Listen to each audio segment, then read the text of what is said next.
주의 손에 나의 손을 포개고 주의 발에 나의 발을 포개고 그분과 함께 살고 그분과 함께 죽고 주 위에 살리라 고백한 우리의 고백 주께서 들으시고 그렇게 살 수 있는 삶으로 축복하시리라 믿습니다. 성경 66권 중에 중간 딱 피면쯤 나오는 게 잠언입니다. 이 잠언은 히브리어로 미셸리라고 말합니다. 미셸리는 마샤의 복수형입니다. 그러니 사실은 잠언서가 아니라 사실은 잠언들서 이렇게 하는 게 맞습니다. 마샤 이거는 잠언, 격언, 속담 이런 말이에요. 그러니 오늘 본문들이 기록되어 있는 잠언서는 미셸리, 다시 말하면 잠언들, 격언들, 속담들, 지혜의 말씀들을 묶어놓은 책이다, 이런 의미가 되겠습니다. 영어로는 proverb라고 말합니다. 프로라는 것은 미리, 앞서라는 의미가 있고요. verb라는 것은 말한다는 거예요. verb 동사잖아요. 말한다, 행동한다 이런 의미가 있습니다. 다시 말하면 인생을 먼저 살아본 인생의 연장자들이, 선배들이, 조상들이, 후손들이 앞으로 살아가야 될 삶에 대해서 미리 말씀해 놓으신 지혜의 말씀들이다라는 의미가 갖고 있습니다. 이 잠언이나 속담, 오늘 본문에는 잠언으로 기록되어 있지만 우리가 평상시 알고 있는 격언이나 속담들도 사실은 이 잠언이라고 이야기할 수 있는데 이런 말들 있지 않습니까? 10길 물속은 알아도 한 길 사람 속은 모른다, 이런 말이죠. 새살적 버릇이 여든까지 간다, 이런 말도 있어요. 말 한마디로 천냥빚을 갚는다, 이런 말 아주 소중하고 중요한 의미가 있는 말이 아니겠습니까? 발 없는 말이 천리를 간다. 이 하나하나의 속담들 속에는 아주 중요한 의미들이 있고 이러한 속담 하나하나를 가슴에 잘 새기고 살면 보람된 삶, 괜찮은 삶, 멋있는 삶을 영위해 나갈 수 있고 이런 것들을 마음에 잘 새기고 살면 사실은 인격적인 사람이라고 다른 이들에게 칭찬도 받고 다른 사람들에게 인정도 받을 수 있습니다. 그렇다면 이러한 속담들, 이러한 격언들, 잠언들과 다르게 성경에 기록된 잠언은 어떻게 다를까? 특징이 무엇일까? 그건 이런 거예요. 잠언서는 내 아들아 하면서 솔로몬이 자녀들에게 주는 잠언으로 시작되어 있는데 사실 1인칭 말하는 주체가 단순히 솔로몬이 아니라 여기서 말하고 있는 1인칭은 하나님을 의미하고 그 잠언을 듣고 있는 아들들 2인칭은 바로 우리 성도들을 의미한다는데 큰 의미가 있는 것입니다. 우리는 잠언은 솔로몬이 썼다고 기록되어 있는데 그렇게 또 알고 있는데 그 이유는 잠언 1장 1절을 보면 다윗의 아들 이스라엘의 왕 솔로몬의 잠언이라 이렇게 시작을 하기 때문에 잠언의 저자가 솔로몬이다 이렇게 알고는 있지만 사실 잠언 22장, 23장, 24장은 익명의 지혜자가 썼고요.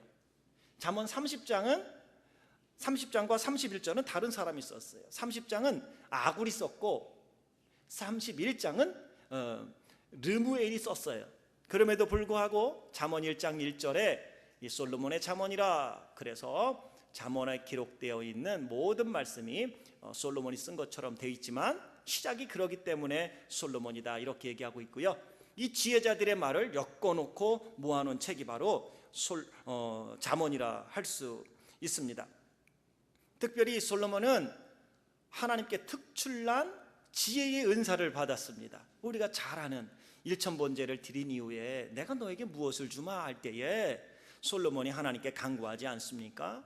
하나님이 나에게 이 백성들을 맡기셨는데 어린 내가 저들의 잘잘못을 판단하고 내가 정치를 한다는 게 참 쉽지 않을 터이니 내가 이 일을 잘 감당할 수 있도록 나에게 지혜를 주세요 이렇게 하나님께 간구할 때 하나님이 솔로몬에게 지혜를 줄 뿐만 아니라 그것을 하나님이 기특하게 여겨서 솔로몬아 내가 맡겨준 일 잘 감당하려고 지혜를 구하니 내가 구하지 아니한 부귀와 영화와 재물도 내가 너에게 복으로 주마 그렇게 하나님께 특별한 지혜의 은사를 받은 사람이 솔로몬이에요.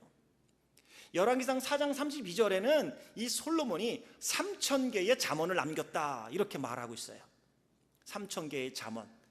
우리는 하나의 명언 남기기도 어려운데 솔로몬은 3,000개의 지금으로 말하면 명언, 잠언들을 남긴 거예요. 그렇다면 솔로몬 또 지혜자들이 남긴 잠언들을 쭉 본다면 그 중에도 중요한 게 있지 않겠습니까? 다른 것들도 다 중요합니다. 다른 잠언들도 다 지켜야 됩니다. 하지만 그 중에서도 반드시 먼저 지켜야 할 잠언이 있을 거예요. 우선적으로 지켜야 할 잠언이 있어요. 먼저 지켜야 하고 꼭 1번으로 프라이어리티, 우선순위에 두고 지켜야 될 게 있는데 그것이 바로 오늘 본문 23절이에요.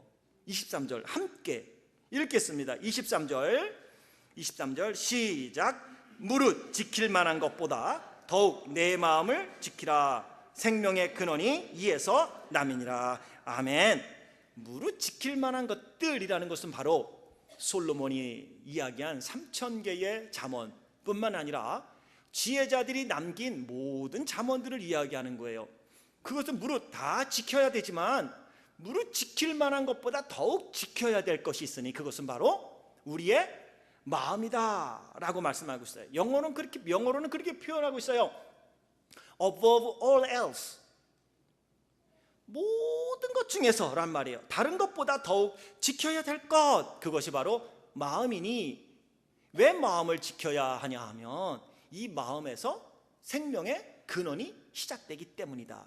다시 말하면 우리 마음은 생명의 근원이라는 것이에요.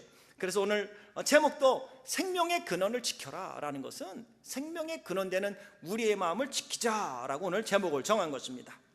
히브리 사람들, 지금으로 쉽게 말하면 이스라엘 사람들은 이 마음은 우리의 인격을 구성하고 있는 지정의가 활동하는 활동의 중심지가 마음이라고 생각을 했어요.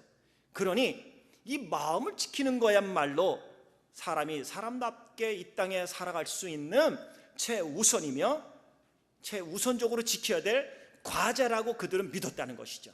그러니 단순히 무릇 지킬 만한 것보다 더욱 내 마음을 지켜라 라는 말, 그것보다 더 이 말 속에는 깊은 의미가 있는 거죠. 다시 말하면 어떠한 인생을 살 것이냐, 그것은 내 마음에 달렸다는 거예요. 그래서 우리도 쓰는 우리 속담 있잖아요. 사람은 다 마음 먹기 나름이야. 이런 말씀들은요 성경에 다 네 마음 먹기 나름이야 라고 써있지 않을 뿐 성경의 같은 맥락으로 이루어지고 있는 거예요. 어떻게 마음 먹느냐에 따라서 즐거울 수도 있고 행복할 수도 있고 기쁠 수도 있어요. 어떻게 마음을 먹느냐에 따라서 짜증날 수도 있고 불평이 올 수도 있고 괴로울 수도 있는 거예요. 근심 중에도 찬송하는 사람이 있는가 하면 찬송을 해야 할 시간에도 근심하는 사람이 있어요.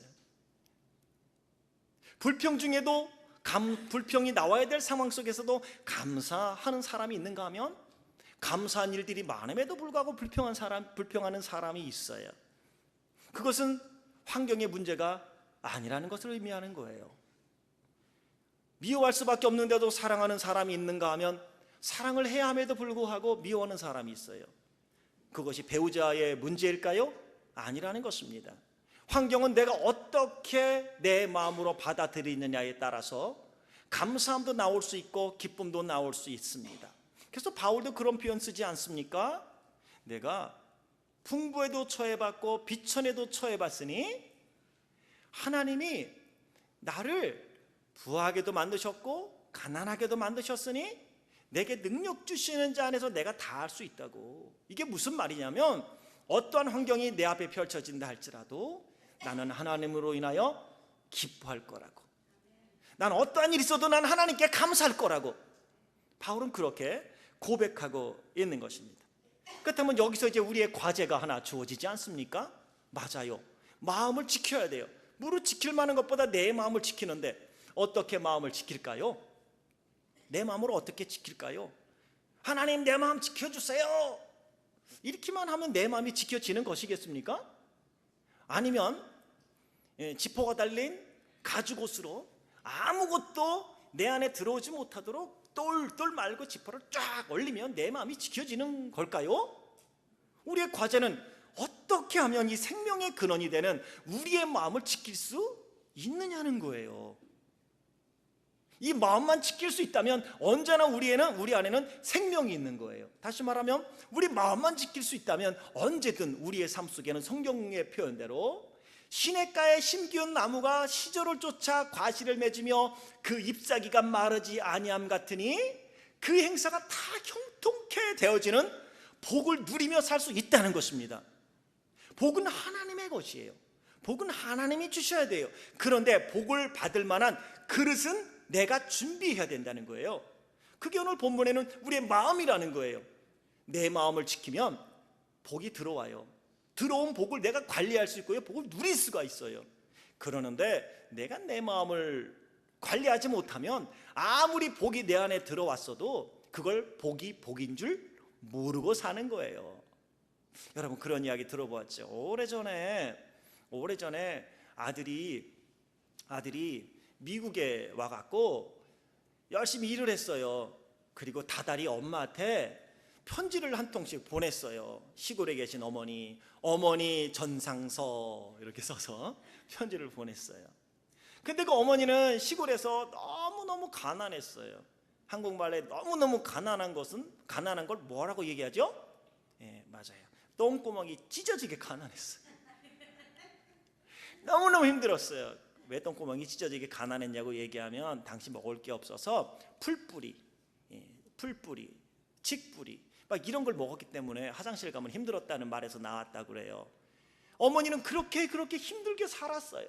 그래도 매달마다 아들이 보내주는 편지, 근데 그 편지 속에 이상하게 생긴 할아버지도 있고 뭐 이상하게 생긴 게 그림이 하나 그려져 있어요.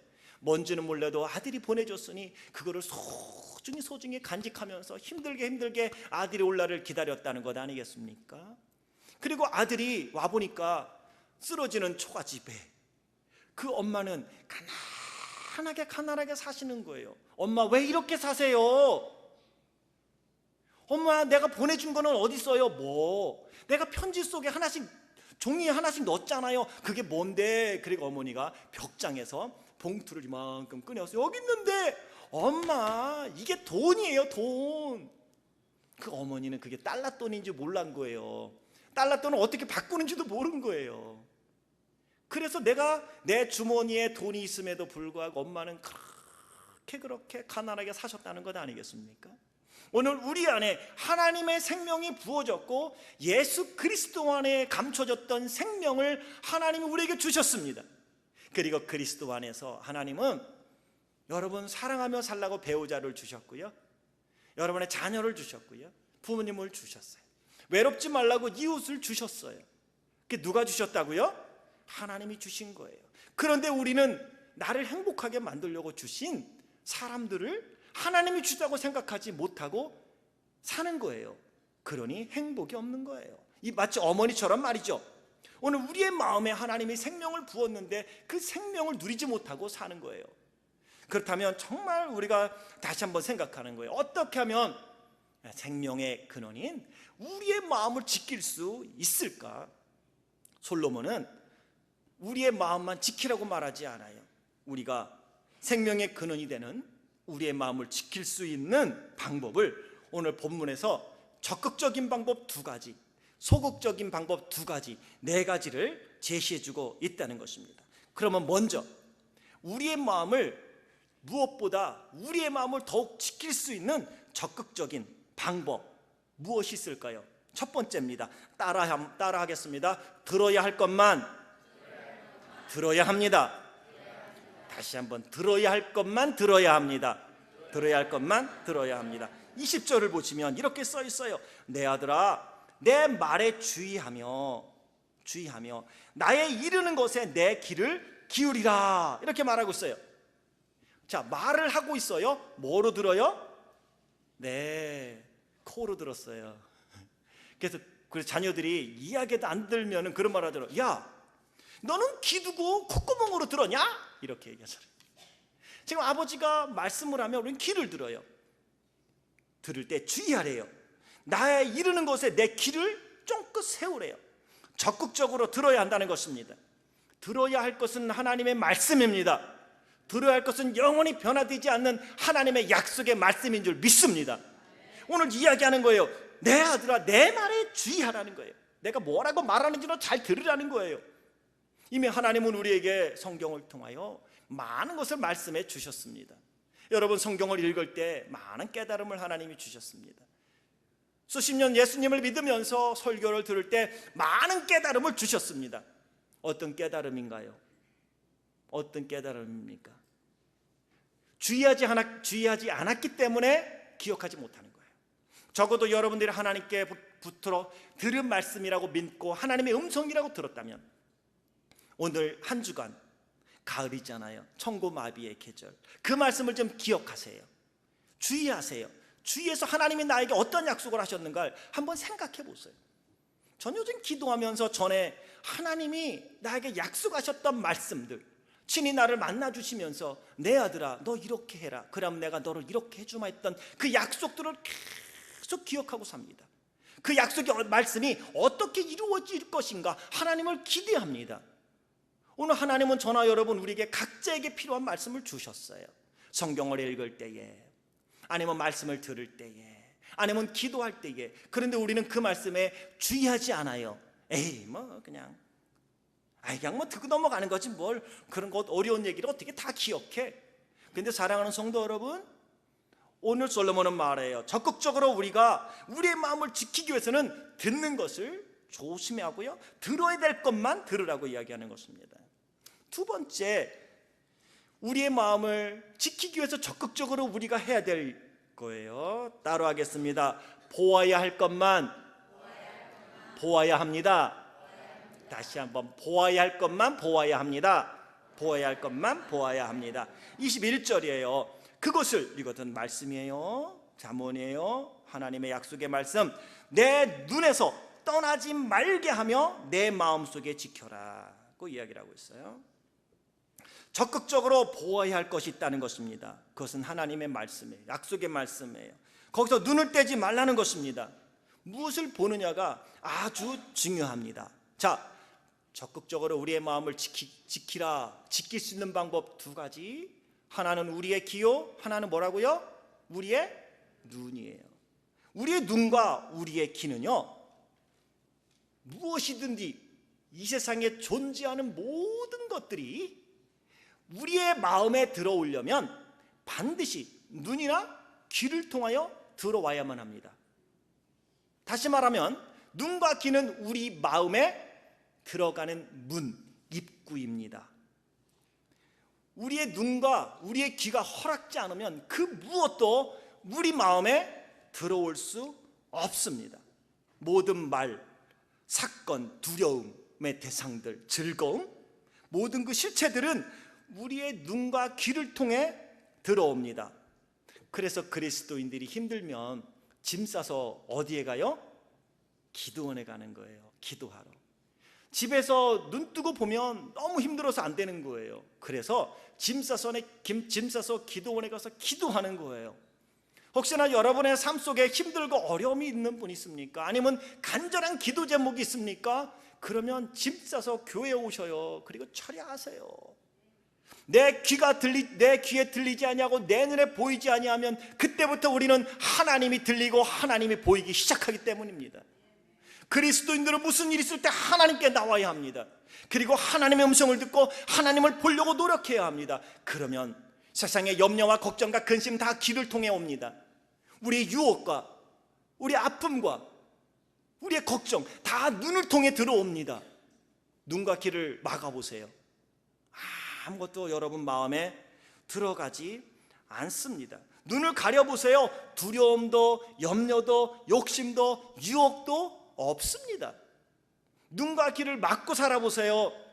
기쁨도 없고 즐거움도 없습니다. 모든 것은 눈과 귀를 통하여 우리 마음에 들어오기 때문에 오늘 솔로몬은 내 아들아 내 말에 주의하며 나의 이르는 것에 내 귀를 기울이고 너는 눈에서 이것들을 떠나지 말게 하라고 이야기를 하고 있는 거예요. 첫 번째 사람, 아담의 아내 하와가 있었습니다. 하와는 하나님이 에덴 동산 중앙에 있는 선악을 알게 하는 나무의 실과 먹지 말라는 것을 알았습니다. 그런데 어느 날 궁금했겠죠? 에덴 동산, 그것도 중앙에 있는 선악을 알게 하는 나무, 도대체 어떻게 생겼길래 하나님이 그걸 먹지 말라고 한 걸까? 궁금하지 않았겠습니까? 그리고 하와가 그것을 보았어요. 그리고 거기서 누굴 만났어요? 뱀을 만나요. 사단이 뱀을 통하여 대화하는 장면이 나옵니다. 그러는데 하와가 그 선악을 알게 하는 나무를 딱 보고 어떻게 판단했습니까? 그것은 보암직스럽고 먹음직스럽고 지혜롭게 할 만큼 탐스럽게 생겼더라. 뭐로 본 거예요? 눈으로 본 거예요. 눈으로 본 거예요. 하나님이 먹지 말라 하면 중간도 가면 안 돼요. 옆에 가면 안 돼요. 안 보는 게 나은 거예요. 그래서 잠언에서 솔로몬은 그런 이야기도 합니다. 네가 유혹을 피하고 싶더냐? 그렇다면 유혹이 있을 만한데 가지 말라고 이야기를 하고 있어요. 어떤 분들은 그래요. 남들은 뭐 다 해도요, 나는요 클럽에 가도요 시험에 절대 안 들어요. 나는 시험에 절대 안 들어요. 나는 그래서 나는 가도 돼요. 친구들이 아시아 할 때 저는요 사이다 마시거든요. 두 번, 세 번 가보세요. 괜찮거든요. 한 번쯤은 괜찮겠지 하다 넘어가는 거예요. 유혹에 넘어가는 거예요. 선악을 알게 하는 나무 먹지 말라고 할 때는 그쳐도 가면 안 돼요. 안 가는 게 좋은 거예요. 안 보는 게 좋은 거예요.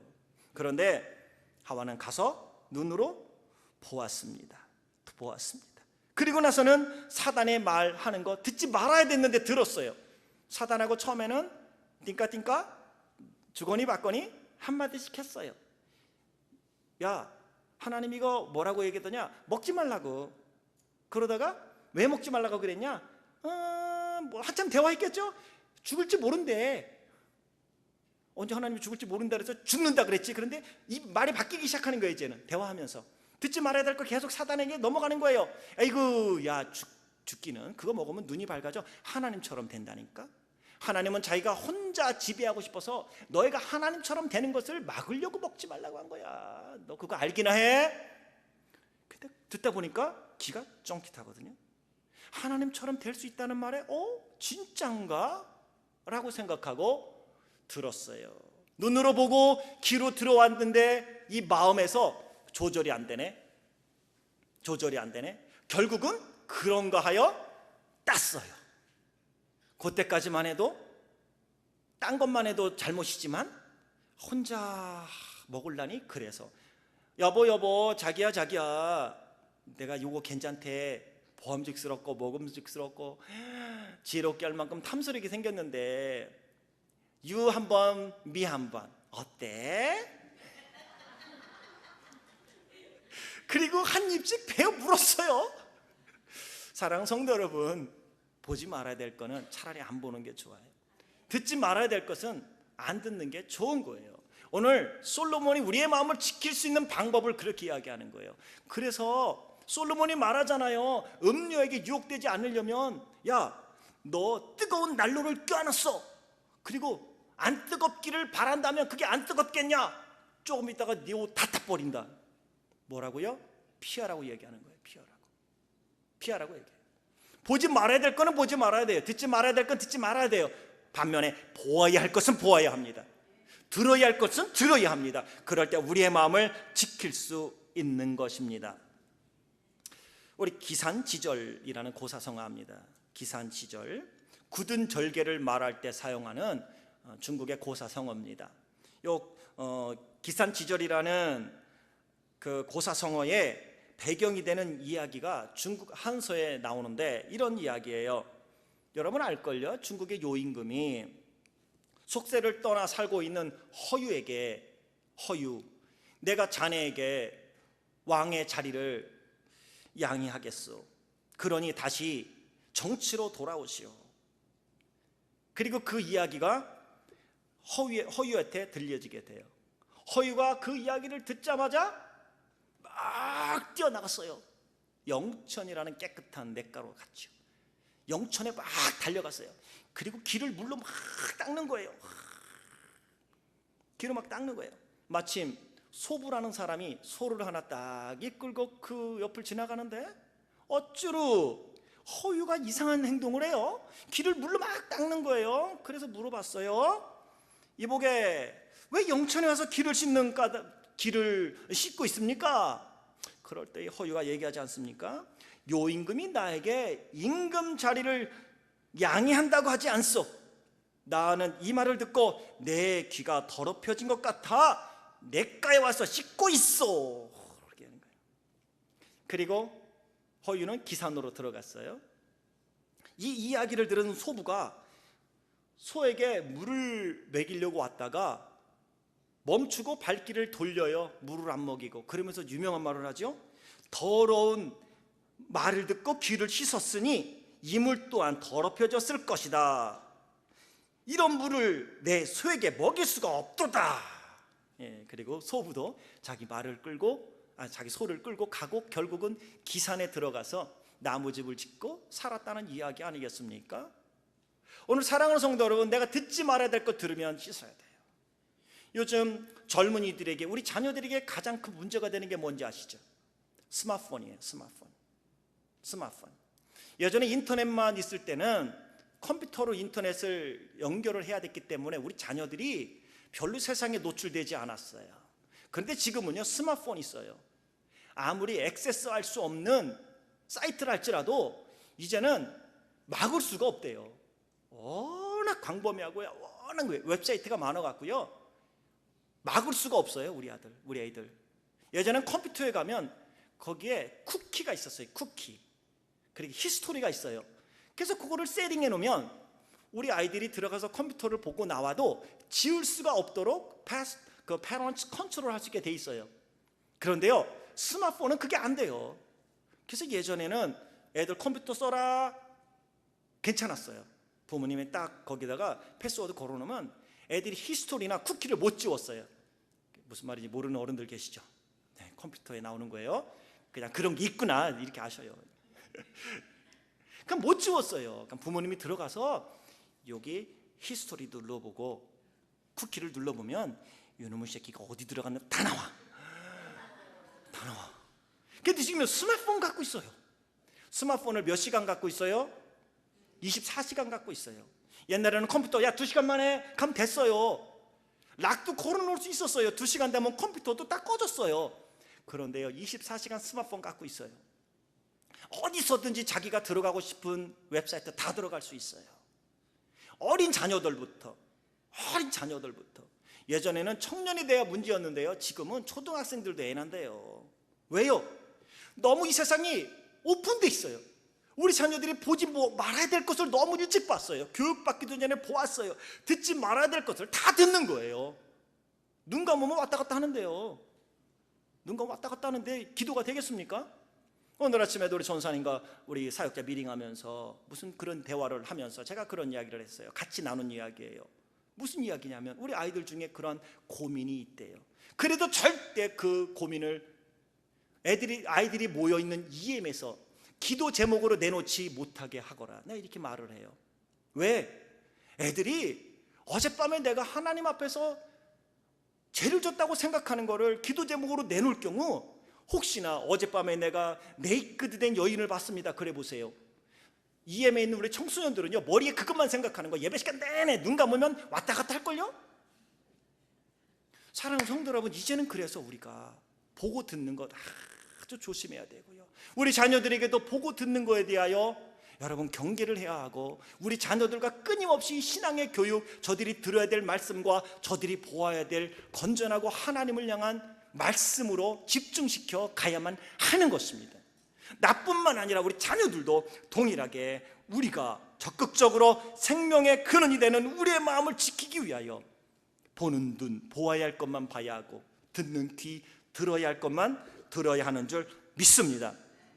크게 두 번째로 우리의 마음을 지킬 수 있는 소극적인 방법 두 가지는 무엇일까? 첫째입니다. 따라합니다. 입술을 조심하자. 24절이에요. 괴유를 내 입에서 버리며 사곡을 내 입술에서 멀리하라. 다시 말하면 이런 말이에요. 이거는 교묘하고 남을 속이며 거짓되고 남을 해치는 말을 피하라는 거예요.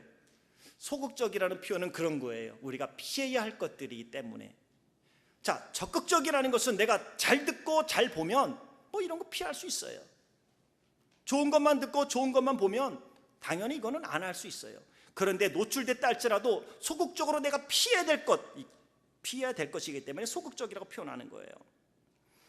두 번째는 따라하겠습니다.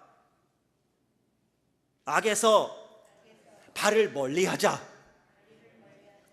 26절부터 27절에 보면 이렇게 되어 있어요. 내 발에 행할 첩경을 평탄케 하며 내 모든 길을 든든히 하라. 우편으로나 좌편으로나 치우치지 말고 내 발을 악에서 떠나게 하라고. 다시 말하면 악을 피하고 좌로나 우로나 치우침을 피하라는 거예요. 자, 이 두 가지도 함께 묶어볼게요.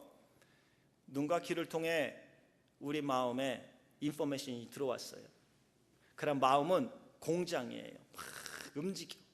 그리고 제품을 만들었으니까 내보내야죠.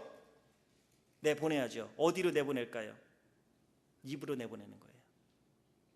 제품을 만들었어요. 어디로 내보낼까요? 우리의 발로 내보내는 거예요. 그래서 발 없는 말이 천리 가는 거예요. 입으로 다 만들게 돼 있어요. 듣고 본 것을 내 마음에서 알아서 작품을 만들어요. 알아서 소화를 시켜요. 공장이에요. 그리고 제품이 완성됐으면 이것은 어디로 나가요? 입술로 나가는 거예요. 또 우리의 마음에서 제품을 만들었어요. 그러고 나면 손으로, 몸으로 행동을 해야 돼. 발이 안 가면 끝이에요. 내가 싸우고 싶은데 내 발이 안 갈 거야. 손이 아무리 싸우고 싶어도 싸울 수 있겠습니까? 입이 아무리 싸우고 싶다고 난리 쳐보세요. 발이 나 안 갈 거야. 요지부동이야. 네 가려면 혼자 가. 그럼 못 가는 거예요. 다시 말하면 눈과 귀로 우리 마음에 들어온 것은 입술과 우리의 발을 통하여 표출된다는 걸 의미하는 것이죠. 우리의 마음에 나가는 문이 바로 우리 입과 발이라는 것입니다. 세상의 모든 것은 우리의 눈과 우리의 귀를 통하여 우리의 마음에 들어오고 우리 마음에 들어온 것은 다시 입과 발을 통하여 행동으로 표출된다는 것입니다. 무엇을 들여보내고 또 무엇을 내보낼 것인가, 그것을 결정하는 게 바로 우리의 마음이라는 것입니다. 여러분이 사울왕을 압니다. 사울왕이 다윗을 참 시기했습니다. 미워했습니다. 그리고 죽을 때까지 다윗을 죽이려고 쫓아다녔습니다. 다윗은 자기의 사위였어요. 그럼에도 불구하고 다윗을 쫓아다녔고요. 죽이려고 안간힘을 썼는데 결국 못 죽이고 자기가 죽었어요. 그러면 사울왕이 이렇게 다윗을 시기하고 다윗을 죽이려고 쫓아다닌 이유는 무엇일까요? 그것은 여인네들의 노랫소리 때문이었습니다. 다윗이 골리앗을 죽이고 돌아올 때에 여인네들이 노래를 불러요. 사울이 죽인 사람은 천천히요, 다윗이 죽인 사람은 만만이라. 이 소리를 사울이 딱 들었어요. 어허, 그러면 이제 다윗이 남은 거는 나를 축출해내고 왕이 되는 것 하나밖에 안 남았구나. 그러면서 시기하고 그 다음부터 죽이려고 따라다녔어요. 결국은 자기 마음에 들린 소리예요. 생각해보면 사울 왕이 그 소리를 듣고 나서 이렇게 생각할 수는 없었을까요? 다윗은 자신의 목숨을 내놓고 이스라엘 위해서 싸우는 장수예요. 나에게 그렇게 훌륭한 장수가 있다는 것 자랑스럽게 생각하면 되지 않을까요? 목숨을 내놓고 싸우는 그 장수가 내 사위가 됐다니 얼마나 자랑스럽습니까? 이것은 마음에서 생각하기 나름이었어요. 받아들이기 나름이었어요. 그런데 사울왕은 아니었어요. 이 마음에서 그게 부글부글 끓어서 입술로 이야기를 하고 발로 따라다녔어요. 얼마나 훌륭한 용사요, 얼마나 훌륭한 사위였습니까? 그런데 그는 마음을 다스리지 못했습니다. 다윗은 어떤가요? 밧세바를 범했습니다. 그것도 저녁에 한가하여 옥상을 거닐다가 옆집에 있던 밧세바가 목욕하는 모습을 보고 밧세바를 범합니다. 눈으로 보았어요. 에이, 눈을 물로 닦았으면 되었을 거예요. 그런데 다윗은 왕이었어요. 자기 권력이 있었어요. 한 여인쯤 내 아내로 만드는 건 문제가 아니라고 생각했을지 몰라요. 그리고 그는 결국 자기의 마음에 들어온 유혹을 통제하지 못하고 하나님 앞에 죄를 범하고 말았습니다. 사랑하는 성도 여러분, 무엇이든 내가 눈으로 들어오고 귀로 들어오는 것, 내가 조절할 수 없다면 들어온 걸 내 마음으로는 조절할 수 있어야 하고요. 그럴 때 우리의 마음을, 생명의 근원인 마음을 지켜갈 수 있고, 그럴 때에 우리의 삶에 하나님 주신 생명, 그분의 능력이 강한 축복과 생명과 명예와 권세의 놀라운 열매로 드러나게 되리라 믿습니다. 프랑스의 실존주의 철학자 장폴 사르트르라는 사람이 아주 유명한 말을 남겼습니다. 인생은 B와 D 사이에 있다. B, A, B 할 때 B와 A, B, C, D 할 때 D예요. B는 birth, 탄생을 의미하고요. D는 death를 의미합니다. 죽음을 의미합니다. 인생은 바로 탄생과 죽음 사이에 있다고. 그러면 D하고 B 사이에 뭐가 있을까요? C가 있어요. C는 뭐라고요? 맞아요. 초이스예요. 인생은 태어나서 죽을 때까지 초이스, 선택하면 사는 것이다 라는 유명한 말을 남겼습니다. 보아야 할 것 보는 것, 보지 말아야 될 것 피하는 것, 들어야 될 것 적극적으로 듣고 피해야 될 것 피하는 것은 나의 선택입니다. 어떤 분은 이야기해요. 나는 다 보고 다 듣고 판단할 것이라고. 착각하지 마세요. 당신을 유혹에 노출시키는 어리석은 짓입니다. 다 보고 다 들은 사람은 마치 아담과 하와처럼 선악을 알게 하는 나무의 실과를 따먹을 수밖에 없습니다. 다 보고 다 들은 사람에게는 사단이 강하게 역사합니다. 그래서 생명이 역사하지 못하고 결국 죄에 빠져 넘어질 수밖에 없는 하와와 아담의 꼴로 사단은 우리를 만들어 갈 것입니다. 그러기에 오늘 우리는 기도해야 합니다. 주여, 내가 보아야 할 것만 보게 하시고, 주여, 내가 들어야 될 것만 듣게 하소서. 내가 보지 말아야 하고 듣지 말아야 될 것 들었다면 내 마음을 주님 주관하셔서 내 입술과 내 발, 내 삶이 하나님이 말씀하는 복된 발걸음, 하나님을 따라가는 복된 삶으로 나아가게 하소서. 우리는 하나님께 그렇게 기도하는 사람이 되어야 하리라 믿습니다. 기도할 때 하나님은 응답하십니다. 순종할 때 축복하십니다. 우리가 행동할 때 역사하시고, 간절히 찾을 때 만나 주십니다. 감사할 때 찬송을 주시고, 기뻐할 때 만족을 주십니다. 예배를 드릴 때 영광을 받으시고, 아멘 할 때 우리의 마음에 그 말씀을 새겨 주십니다. 그러니 선택은 your choice. 선택은 당신의 선택에 있는 거예요. 무엇을 선택할 거는 당신의 선택입니다. 옆에 있는 분에게 뭐라고 말할지는 여러분의 선택입니다. 옆에 있는 분 한번 보겠습니다. 옆에 있는 분 보세요. 아내를 쳐다보세요. 집사님, 와이프를 쳐다보세요. 빨리 와이프. 그렇지, 와이프를 쳐다보세요. 째려보지 마시고요. 아무리 부부싸움에서도 그렇게 째려보면 안 돼요. 아침 안 차려줬다고 그렇게 째려보면 안 되죠. 따뜻한 모습으로. 그러니까 한마디 하겠습니다. 사랑해요. 자, 사랑해요. 남자끼리 하라 그랬더니 좀 그렇죠. 남자 여자 있는데 요즘은 사랑해요 그러라고 그러면 조금 이상해요. 그러니까 좀 바꿔보겠습니다. 옆에 있는 분을 보시면서 오늘 참 보기 좋으네요. 오늘 참 보기 좋으네요. 네. 힘들어도요, 사실 내가 무슨 말을 할 거냐는 나의 선택이에요. 정말 나의 선택이에요. 오늘 솔로몬은 그렇게 말합니다. 그런데 오늘 말씀을 마치면서 내가 내 마음, 생명의 근원 내 마음 지키겠다고 지켜집니까? 안 된다는 것에 우리의 문제가 있어요. 그렇다면 어떻게 해야 될까요? 마지막 결론, 신약에서 하나님이 말씀하신, 바울을 통하여 하신 말씀으로 결론의 말씀으로 맺으려고 합니다. 빌립보서 4장 6절과 7절 함께 찾아볼까요?